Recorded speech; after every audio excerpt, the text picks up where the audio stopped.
Get the home field advantage every time with Fairfield by Marriott, official hotel partner of the NCAA. Whether you're a student athlete working toward your championship dreams or your team's biggest fan, Fairfield by Marriott has everything you need to get ready for game day. From comfortable guest rooms to complimentary hot breakfast, Fairfield is part of the Marriott Bonvoy portfolio of hotels and official hotel partner of the NCAA. Visit fairfield.marriott.com to book your next game day stay. Welcome into The Verge, a show which covers the Baltimore Orioles minor leagues. The Verge is part of BSL Radio. Baltimore Sports and Life is dedicated to analysis and discussion on the Orioles, Baltimore Ravens, and the University of Maryland. The site has a team of writers providing coverage of those teams and houses live streaming content weekly. Join the conversations at the message board, like BSL on Facebook, and follow BSL on Twitter.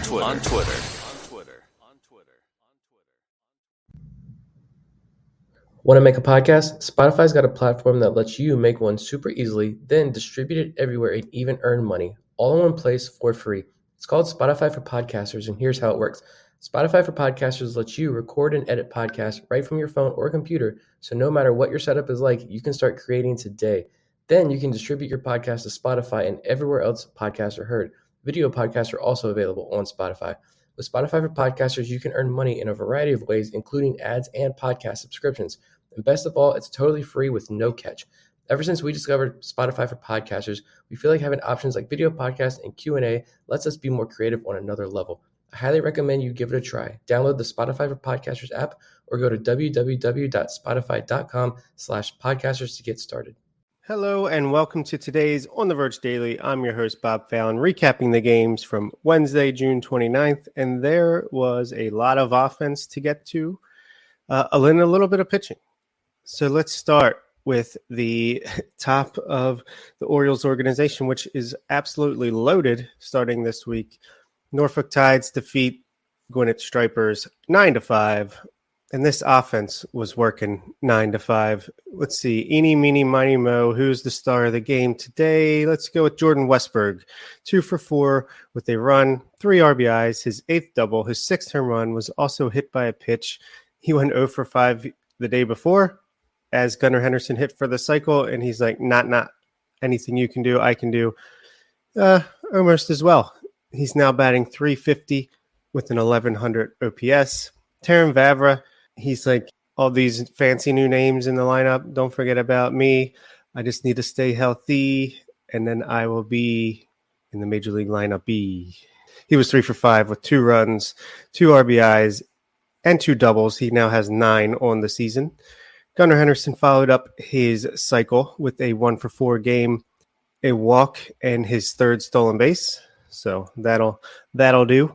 Kyle Stowers was 1 for 4 with a run and an RBI. Yusniel Diaz was 1 for 4 with a run and a walk. And Rylan Bannon had a great game. He stayed hot, even missing a week with a flash in the pan appearance at the Major League roster. 2 for 4 with his 9th double and his 9th home run, 3 RBIs. His OPS is right below 800 now. Kelvin Gutierrez returned to the lineup. Who cares? 1 for 4 with the run. Cody Sedlock started the game, and he pitched much better than the last time out, giving up 3 runs over 5 innings to get the win. He's now 3-1. He struck out 6 batters. He's got a 6.50 ERA. Marcos Duplan gave up 2 runs over an inning and raised his ERA all the way up to 1.66. Rico Garcia, 2 scoreless innings with the strikeout, and Cole Uvula had a scoreless inning with a strikeout as well.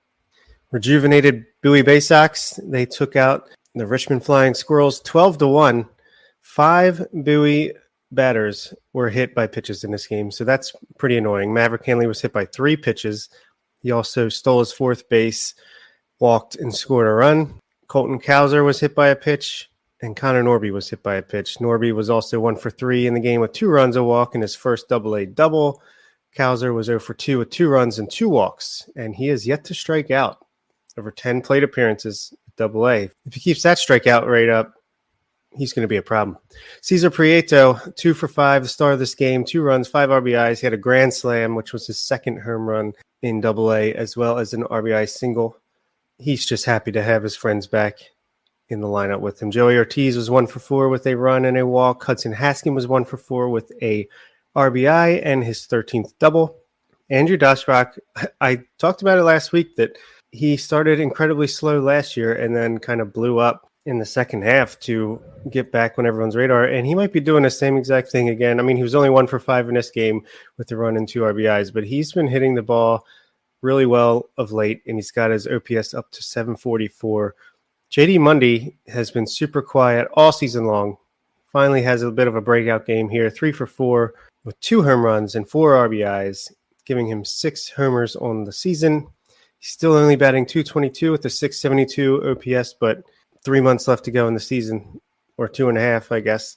See what he can do. One of these guys between Dasbach and Mundy is going to have to move up soon to make room for T.T. Bowens, who's had a pretty good year in Aberdeen and is 24 years old. Ryan Watson started the game for the Bay Sox and maybe had his best outing of the year. He only needed 83 pitches to get through 6 innings, giving up 1 run on 3 hits and 1 walk with 7 strikeouts. He got the win to go to 5-2, and his ERA is now 3.82. Great outing for him. Connor Loprich, talked about it last time. I was on one of these, and he pitched, and he's just continued to unlock whatever he was trying to unlock. 2 more scoreless innings with 2 strikeouts. His ERA is all the way down to 5.86. And Shelton Perkins had 2 strikeouts in a perfect ninth to close it down. Speaking of the Ironbirds, they lost 8-4, but there were some good things in this game. Pitching not being one of them. Connor Gillespie gave up 4 home runs, 5 runs total over 4 innings to get the loss. The good news is he didn't walk anybody and struck out 4 over those 4 innings, but his ERA is now 3.34. Carson Carter, undrafted free agent signing after last year's draft.